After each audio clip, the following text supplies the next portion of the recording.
வணக்கம் நண்பர்களே. வரக்கூடிய மாசி மாதத்தில் 2025 எந்த மாதிரியான பலன்கள் உங்களுக்கு கிடைக்க போகுது அப்படிங்கிறத தான் நாம் இப்போ பார்க்க போகிறோம். பொதுவாகவே இந்த மாசி மாதம் உங்களுக்கு நல்ல மாதமாக இருக்கிற மாதிரி தான் தெரியுது. அப்படி தான் கிரக அமைப்புகள் இந்த மாதம் அமைஞ்சிருக்கு. துட்டு துட்டு துட்டுன்னு சொல்லி ஒரு பாடல் கேட்டிருப்பீங்க. அந்த பாடல் வரிகள் உங்களுக்கு தான் பொருந்தும் இந்த மாதம். ஏன்னா நல்ல பணம் வரக்கூடிய ஒரு மாதமாக இந்த மாதம் உங்களுக்கு இருக்க போகுதுங்க. எந்த வகையில் வேணாலும் பணம் வரலாம். நீங்கள் யார்கிட்டையாவது போய் கேட்டீங்கன்னா கடன் கேட்டாலும் கிடைக்கும், வேறு கைமாற்று கேட்டாலும் கிடைக்கும், அல்லது ஏதோ ஒரு வழியில் பண உதவி கேட்டால் கூட கிடைக்கும். உங்களுக்கு வர வேண்டிய பாக்கிகள் இவ்வளவு நாள் வராமல் இருந்தால் அதை போய் கேட்டாலும் கிடைக்கும். வேலை இல்லாதவங்களுக்கு வேலை கிடச்சி பணம் வரும். தொழில் சரியாக ஓடாதவங்களுக்கு தொழில் நல்லா நடந்து பணம் வருங்க. இப்படி ஏதேனும் ஒரு வழியில் கண்டிப்பாக பணம் வரக்கூடிய ஒரு மாதமாக தான் இந்த மாதம் இருக்க போகுது. அதனால் அந்த பொருளாதார சிரமம், பொருளாதார சிக்கல் அப்படிங்கிற விஷயங்கள் இந்த மாதத்தில் இருக்காது. இன்னொரு 2-3 மாதங்களுக்குமே தொடர்ந்து இருக்காது. அந்த மாதிரி பணம் வரும் அப்படின்னாலே நமக்கு செல்வம் செல்வாக்கியம் ஆட்டோமேட்டிக்காகவே வந்துடும். அதோட ரொம்ப நாளாக நம்ம கடன் பிரச்சனையில் தவிச்சுக்கிட்டு இருக்கோம்ல, அந்த கடன் பிரச்சனைக்கு தீர்வு காணக்கூடிய ஒரு மாதமாக இந்த மாதத்தை கூட எடுத்துக்கலாம். ஏன்னா கடன் அடைக்கணுங்கிற எண்ணம் இவ்வளோ நாள் இருந்திருக்கும். ஆனால் காசு இருந்தால் தானே கடன் அடைக்க முடியும். ஆனால் இப்போ காசு வரும், அதனால் கடன் அடைக்கலாம். அதன் மூலமாக அந்த கடன் தொந்தரவுகள்லாம் விலகி ஒரு நிம்மதி பெருமூச்சு விடக்கூடிய ஒரு மாதமாக இந்த மாதம் உங்களுக்கு இருக்க போகுதுங்க.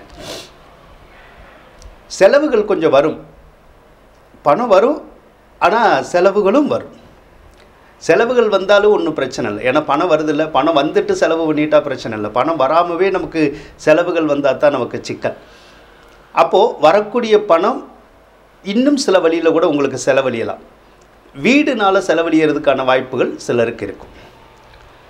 ஒரு சிலர் வீடு கட்டணும்னு நினைக்கலாம், அல்லது வாங்கணும்னு நினைக்கலாம், அல்லது பழைய வீடாக இருந்தால் திருத்தணும்னு கூட நினைக்கலாம். அதன் மூலமாக ஒரு சிலருக்கு செலவுகள் வரலாம். வாகனத்தின் மூலமாக ஒரு சிலருக்கு செலவுகள் வரும். வாகனத்தின் மூலமானா தேவையற்ற செலவுகள் வராது. அதாவது ஒரு சிலருக்கு வாகனம் வாங்குகிற யோகங்கள் கிடைக்கும், அதன் மூலமாக கொஞ்சம் செலவாகும். ஒரு சிலருக்கு இந்த கணவன் அல்லது மனைவி மூலமாக செலவாகும், அல்லது திருமணம் பண்ணுறனால செலவாகும். இப்போ உங்கள் வீட்டில் யாருக்காவது திருமணம் நடக்காமல் இருந்தால் திருமணம் நடக்கிறதுக்குடைய சந்தர்ப்பம் இருக்கும், அதனால கூட செலவழிகிறதுக்கான சந்தர்ப்பம் இருக்கும். எது எப்படி இருந்தாலும் பொருளாதார சூழ்நிலைகள் ரொம்ப சிறப்பாக இருக்குங்க. ராகு பகவான் உங்களுக்கு 12வது ராசியில் தான் இருக்கார். அவர் மட்டும் அயன சயனத்தை கொடுக்க மாட்டார், போகத்தை கொடுக்க மாட்டார். சரியாக தூங்க முடியாது ஒரு சிலர்னால். ஒரு சிலர் தூக்க மாத்திரை சாப்பிட்டு கூட தூங்குற மாதிரியான ஒரு சூழ்நிலைகளை சமீப காலமாக நீங்கள் அனுபவிச்சுக்கிட்டு தான் இருப்பீங்க. இன்னி கொஞ்ச நாள் அதுக்கப்புறம் ஆட்டோமேட்டிக்காகவே தூக்கம் வந்துடும். அலைச்சல் திருச்சல் நிறையா இருக்கும். ஒரு இடத்துல நம்ம இருக்க முடியாது. எங்கேயாவது அடிக்கடி போயிட்டு வர்ற மாதிரியான ஒரு சூழ்நிலைகள் அந்த ராகுவால் நமக்கு இருக்குங்க. குரு பகவானை பொறுத்தளவுக்கு ஏற்கனவே வக்ரகதியில் தான் இருந்தார். இப்போ வக்ரகதியெல்லாம் இல்லை, இப்போ நேர்கதியில் தான் இருக்கார். அதனால் குருவும் பொருளாதார சூழ்நிலைகளை தான் வாழ்க்கையில் ஒரு உயர்ந்த நிலைக்கு கொண்டு போவார். அப்போ அவரும் பொருளாதாரத்தை கொடுப்பார். நம்மளுடைய கஷ்டங்கள் எல்லாம் கண்டிப்பாக அவர் விலகிறதுக்கான வாய்ப்புகளை உருவாக்கி கொடுப்பாருங்க. படிப்படியாக அந்த சிரமம் சிக்கல்கள் அப்படிங்கிறதெல்லாம் உங்களுக்கு இனிமேல் விலகிக்கிட்டே தான் வரும். உங்கள் வீட்டில் ஏதாவது ஒரு சுபகாரியம் நடக்கலாம். அதனால் மகிழ்ச்சிகரமான சம்பவங்கள் நடக்கிறதுக்குடைய சாத்தியக்கூறுகள் இந்த மாதத்தில் உங்களுக்கு அதிகமாகவே இருக்குங்க. சூரியனை பொறுத்தளவுக்கு 11வது ராசியில் தான் இருக்கார். அரசாங்க அதிகாரிகளால் உதவிகளும் கிடைக்கும், ஒத்துழைப்பும் கிடைக்கும். அரசியல்வாதிகளால் கூட நமக்கு நன்மைகள் பெறக்கூடிய ஒரு மாதமாக தான் இந்த மாதத்தை நாம் பார்க்கலாம். தந்தை வழி உறவுக்காரவங்க இருக்காங்கள்ல, அவங்க மூலமாகலாம் உதவிகளும் ஒத்தாசையும் கிடைக்கக்கூடிய ஒரு மாதம்தான் இது. ஏதாவது ஒரு வகையில் கிடைக்கும். ஒரு சிலருக்கெல்லாம் பொருளாதார உதவி எல்லாம் கிடைக்கும். அதே மாதிரி புதன் பகவான் வேற உங்களுக்கு 11வது ராசியில் தான் இருக்கார். அதனால் மாமன் மைத்துனர்களால் வந்து நன்மைகள் விளையக்கூடிய ஒரு மாதம் இதான்.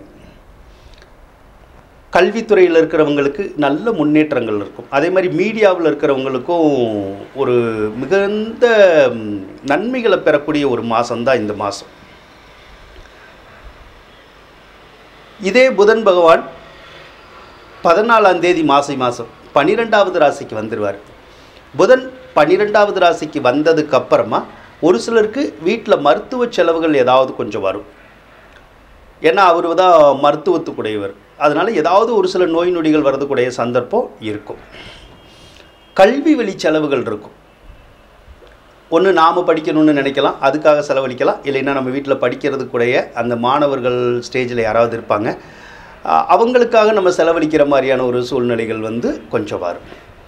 சனி பகவானை பொறுத்தளவுக்கு ஏற்கனவே அவர் உங்களுக்கு நல்லா தான் இருக்கார், லாபஸ்தானத்தில் தான் இருக்கார். அதனால் சனியினால் உங்களுக்கு கெடுபலன்கள் வர்றதுக்கான சந்தர்ப்பங்கள் வந்து இல்லை.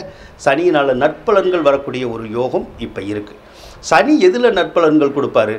வாகன சம்மந்தப்பட்ட தொழிலில் இருக்கிறவங்களுக்கு நல்ல பலன் கொடுப்பார். அதே மாதிரி ஃபைனான்ஸ் தொழில், இந்த சீட்டு பிடிக்கிறது, கந்து வட்டி மாதிரியான வேலையெல்லாம் செய்கிறாங்கல்ல, அவங்களுக்கெல்லாம் இது ஒரு சிறந்த காலம் அப்படின்னு சொல்லலாம்.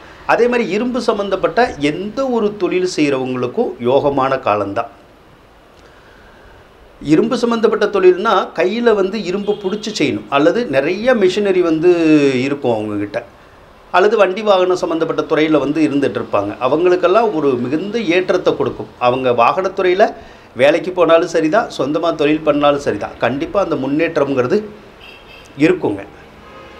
செவ்வாயை பொறுத்தளவுக்கு ஒரு சொத்தை கொடுத்துட்டு இன்னொரு சொத்து வாங்குகிற கிரகம், அந்த மாதிரி செய்யலாம்.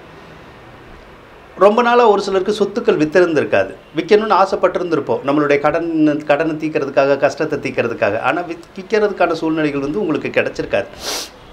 ஆனால் இந்த மாதம் கிடைக்கும், அடுத்த மாதமும் உங்களுக்கு அந்த விற்கிறதுக்குடைய சூழ்நிலைகள் இருக்கும். அதனால் இப்போ அது சம்மந்தப்பட்ட முயற்சிகள் யாராவது செய்யணும்னு நினச்சா செஞ்சால் கண்டிப்பாக வெற்றிகள் உண்டுங்க. தாயார் வகையில் மட்டும் கொஞ்சம் மருத்துவ செலவுகள் வரும் தாயாருக்கு, அல்லது தாயாரை விட்டு நம்ம கொஞ்சம் பிரிஞ்சிருக்கிற மாதிரியான ஒரு சூழ்நிலைகள் ஒரு சிலருக்கு ஏற்படுறதுக்குடைய சந்தர்ப்பங்கள் வந்து இருக்குங்க. கேதுவை பொறுத்தளவுக்கு ஒரு சிலருக்கு இந்த பல்லு வலி, கண்ணு வலி, அல்லது வைரஸ் காய்ச்சல் அந்த மாதிரி இருக்கு இல்லையா, அந்த மாதிரி மட்டும் ஏதாவது கொடுக்கறதுக்குடைய சந்தர்ப்பங்கள் இருக்குது.